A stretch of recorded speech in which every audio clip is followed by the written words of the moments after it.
கார்த்திக் தீபா சீரியலில் இப்போ ஒரு சூப்பரான ப்ரோமோ வந்திருக்கு. மிஸ் பண்ணாமல் ஃபுல் வீடியோ கேளுங்க. கார்த்தி வந்து அபிராமி கிட்ட வந்து பேசுனதுனால அபிராமி வந்து லைட்டாக மனசு மாறிடுறாங்க.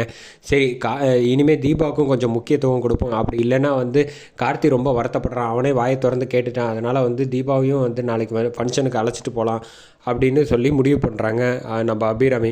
இந்த ஐஸ்வர்யா வந்து என்ன இது, இந்த கார்த்தி சொன்னோன்னு இவங்களும் உடனே தீபா பக்கம் சாயிறாங்களே, இது சரியில்லை, முதல்ல வந்து இந்த தீபாவையும் அபிராமியும் பிரிக்கணும், இவங்க வந்து பேசவே கூடாது, அந்த கோவம் வந்து அப்படியே புரிய வந்து தீ வந்து அப்படியே பற்ற வச்சுக்கிட்டே இருக்கணும், அப்போ தான் வந்து அவங்க வந்து தீபாவை பிடிக்காது, நம்ம எது செஞ்சாலும் நம்ம மேலே எந்த பழியும் வராது அப்படின்னு ஐஸ்வர்யா ஐடியா பண்ணிகிட்டு இருக்காங்க. கார்த்தி வந்து ஆஃபீஸ் வந்து கிளம்பி போயிடுறாங்க. அதே சமயத்தில் தீபாவை வந்து அபிராமி அம்மா கூப்பிட்டோன்னே என்ன அத்தை அப்படின்னோடனே, இன்றைக்கி வந்து ஃபங்க்ஷன் போகணும், அதனால் வந்து இந்த காசு வச்சுக்க அப்படின்னு ஒரு 4-5 லட்ச ரூபா கொடுத்துட்டு எல்லாருக்கும் ட்ரெஸ்ஸு சாரீ வாங்கிடு அப்படின்னு சொன்னோன்னே, சரிங்க அத்தை அப்படின்னோடனே, இன்றைக்கி வெள்ளிக்கிழமை செவ்வாய்க்கிழமை இது விளக்கு போடணும்னு சொல்லியிருந்தேன்ல, ஞாபகம் இருக்கா அத்தை, நான் சாயந்தரம் உனக்கு ஃபோனை வச்சுக்க, நான் ஃபோன் பண்ணுறேன், சாயந்தரம் நான் கோவிலுக்கு வந்தோன்னே விளக்கு போடணும், ஞாபகம் வச்சுக்க, மறந்துடாத அப்படின்னோடனே, சரிங்க அத்தை அப்படின்னு சொல்லிடுறாங்க நம்ம தீபா.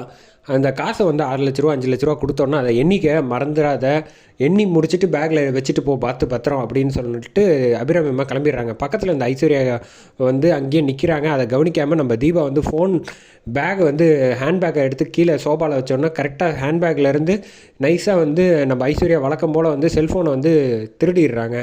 திருடினதுனால வந்து தீபா வந்து காசை எண்ணி முடிச்சுட்டு அந்த பேக்கை எடுத்து காசை போட்டுட்டு அப்படியே கிளம்பி போயிடுறாங்க. தீபா வந்து ட்ரெஸ் கடைக்கு போய் எப்படியும் ட்ரெஸ் எடுத்து முடிச்சுட்டு இங்கே கோயிலுக்கு வரலான்ட்டு வந்துடுவாங்க. வர்றப்போ வந்து அபிராமி வந்து வெயிட் பண்ணிக்கிட்டே இருப்பாங்க, சீக்கிரம் வரணும்னு ஃபோன் பண்ணி பார்ப்பாங்க.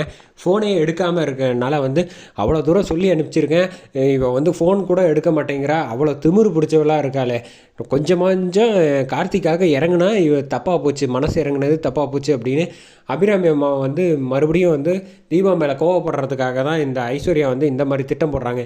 இந்த விஷயம் வந்து எப்படியாவது கார்த்தி வந்து ஆஃபீஸுக்கு போயிருக்கனால வந்து கார்த்திக் கூடயே கரெக்டாக கோவிலுக்கு வந்துடலாமா, அப்படி கூட கொண்டு போகலாம் அபிராமி. அப்படி வந்து கார்த்திக்கு ஃபோன் பண்ணி தீபா பக்கத்தில் இருக்கானான்னு என் ஃபோனு காணா போணுச்சு அப்படின்னு காலையிலேருந்து தேடிக்கிட்டு இருக்கேன் அப்படின்னு சொல்லிட்டாங்கன்னா ஐஸ்வர்யாவுக்கு செம பல்ப் ஆகிடும். கார்த்தி எப்படியும் வந்து தீபா கோவிலுக்கு அழைச்சிட்டு வந்துடுவாருன்னு தான் நினைக்கிறேன். வெயிட் பண்ணி பார்ப்போம் எப்படி கொண்டு போகிறாங்கன்னு ஃப்ரெண்ட்ஸ்.